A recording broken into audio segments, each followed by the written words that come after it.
ہم کوئی غلام ہیں کا نعرہ بلند کرنے والے بانی پی ٹی آئی کی جماعت غلاموں کی منڈی بنتی جا رہی ہے۔ وفادار رہنما و کارکن کھڈے لائن لگائے جا رہے ہیں۔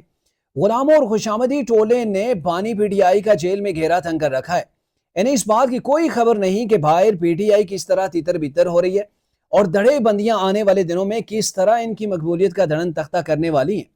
8 فروری کو صوابی جلسے کی بری طرح ناکامی کے بعد بانی پی ٹی آئی اس کمزوری کو مزید واضح کرتے نظر آ رہے ہیں۔ انہیں وفاداری اور غلامی میں کوئی فرق محسوس نہیں ہوتا۔ وہ وفاداری کو غلامی سمجھ بیٹھے ہیں۔ ہم انہیں اس مفروضے پر پہلے بھی غلط گردانتے تھے اور اب بھی دہراتے ہیں کہ پارٹی صرف ایک شخصیت نہیں، کارکنان اور رہنماؤں کا ایسا مجموعہ ہوتا ہے جس میں ہر شخص اپنا رنگ ڈنگ دکھاتا ہے۔ اسی سے نئی قیادتیں جنم لیتی ہیں۔ سیاسی رہنما ہو یا کارکن، وفاداری کا واحد ثبوت یہ ہے کہ وہ اپنے لیڈر کی کنڈ کبھی نہیں لگنے دیتا، ہمیشہ اپنی قیادت کے سامنے حق سچ کی بات کرنے کی ہمت رکھتا ہے۔ یہاں بڑے مولانا صاحب کا تذکرہ نہ کرنا بڑی زیادتی ہوگی، جن کی سیاسی بصیرت سے بانی پی ٹی آئی خوفزدہ دکھائی دیتے ہیں، اور گرینڈ اپوزیشن الائنس کی باتیں اسی وجہ سے آگے نہیں بڑھ رہی۔ بات ہو رہی تھی وفاداری اور غلامی میں فرق کی، جو یقیناً بانی P T I Imran Khan کی سمجھ سے بالا تر ہے۔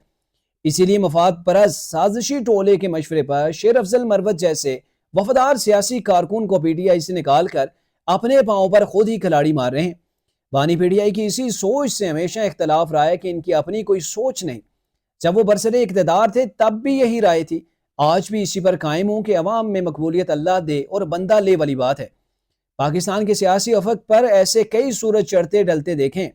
میں نے پی ٹی آئی کے کارکنوں کو اس کی رائے سے بھی متفق نہیں کہ بانی پی ٹی آئی کانوں کے کچے سنی سنائی باتوں پر کان دھرتے ہیں۔ مفاد پرستوں نے انہیں گھیر رکھا ہے، جس کی وہ جیل میں بیٹھے قیمت چکا رہے ہیں۔ یقیناً پاکستان کی سیاست میں لوگ جھوٹ بولنے کا ایک ہنر مانتے ہیں۔ اپنی غلطیوں کا بوجھ دوسروں پر ڈال کر خود کو معصوم ظاہر کر کے یو ٹرن لے جاتے ہیں تاکہ وہ خود کو نیک اور معتبر ثابت کر سکیں۔ لیکن حقیقی لیڈر کی خوبی یہ ہوتی ہے کہ وہ زمانہ شناس ہوتا ہے، عوام کی نبض پر ہاتھ رکھ کر مرض کا علاج تجویز کرتا ہے۔ وہ ایسا طبیب ہوتا ہے کہ جس کے ہاتھ سے ہمیشہ شفا ہی شفا ملتی ہے۔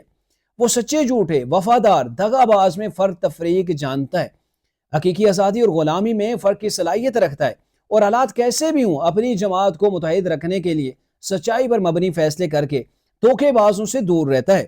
وفادار اسی کی مشاورتی مجلس کا حصہ ہوتے ہیں۔ منافقوں، سازشیوں کی پرکھ کر کے جیل میں بھی اپنی جماعت کو مضبوط و متحد رکھتا ہے۔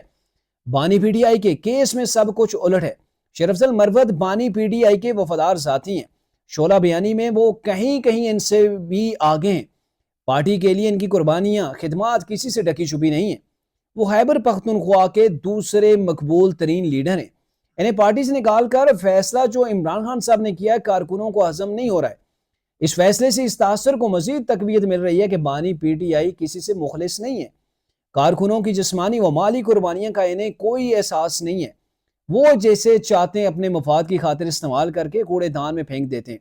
اطلاع تو یہ بھی ہیں کہ بانی P T I Bushra be be کے کہنے پر گنڈا پور کو وفاداروں کی فہرست سے نکال چکے ہیں، لیکن سرکاری مشینری کے بغیر صوابی جلسے کی ناکامی نے انہیں ایک بار پھر سے گنڈا پور کی خدمات مستعار لینے کے اوپر مجبور کر دیا ہے۔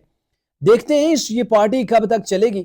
شیر افضل مروت سمیت پارٹی میں آپریشن کلین اپ کے نام پر صفائی کا جو سلسلہ شروع کیا گیا ہے، اس سے پی ٹی آئی میں دراڑیں مزید گہری ہوں گی۔ کارکن مایوس ہیں۔ سوال یہ اٹھا رہے ہیں کہ اگر شیر افضل مروت پارٹی کی عادت کو دھوکہ دے کر ڈبل ایجنٹ کا کردار ادا کر رہا تھا تو آپ نے الگ اپنا بیانیہ بنا رہا تھا تو آپ نے اسے بلا کے جیل کے اندر سمجھا بجھا کے غلط فہمیاں دور کیوں نہ کی؟ اب جو بھی شیر افضل مروت کی حمایت میں آگے آئے گا وہ درا جائے گا۔ اگلی بار شاید اللہ کو جان دینی ہے والے شہریار افریدی کی ہے۔ شیر افضل مروت جیسے جیالے کو پی ٹی آئی سے نکال دینا بہت بڑی غلطی ہوگی۔ کارکن یہ کہنے کے اوپر مجبور ہو گئے کہ پی ٹی آئی وفاداروں نہیں غلاموں کی جماعت بن چکی ہے۔ اس میں مروت جیسے وفاداروں کی کوئی گنجائش نہیں، پیسے والا ہی وفادار تسلیم کیا جاتا ہے۔ شیر افضل مروت نے مشکل اور کٹھن ترین حالات میں پارٹی کو اپنا کاندھا دیا، خیبر سے کراچی تک مایوس کارکنوں میں ایک نیا جوش و ولولہ پیدا کیا۔ اب بانی پی ٹی آئی نے اپنی ہی جماعت میں گروپ بندی کی ابتدا کی ہے تو مروت انتہا کرے گا۔ خیبر پختونخوا میں ان کی مقبولیت کسی پارٹی لیڈر سے کہیں بھی زیادہ ہے، اسی لیے وہ ان سے خوف زدہ ہیں۔ کارکن کہتے ہیں جس سائیکل کی ٹلی گھنٹی نہیں وہ کسی کام کی نہیں۔ شیر افضل کے بغیر پی ٹی آئی کی حالت بغیر ٹلی والی سائیکل جیسی ہو گئی ہے۔ اگر شیر افضل مروت کو پارٹی سے باہر نکالنے کا فیصلہ واپس نہ لیا گیا تو پھر چاہت علی خان، حریم شاہ اور مفتی کبھی کی خدمات حاصل کر لیں۔ وفاداری اور غلامی میں فرق جان کر جیو۔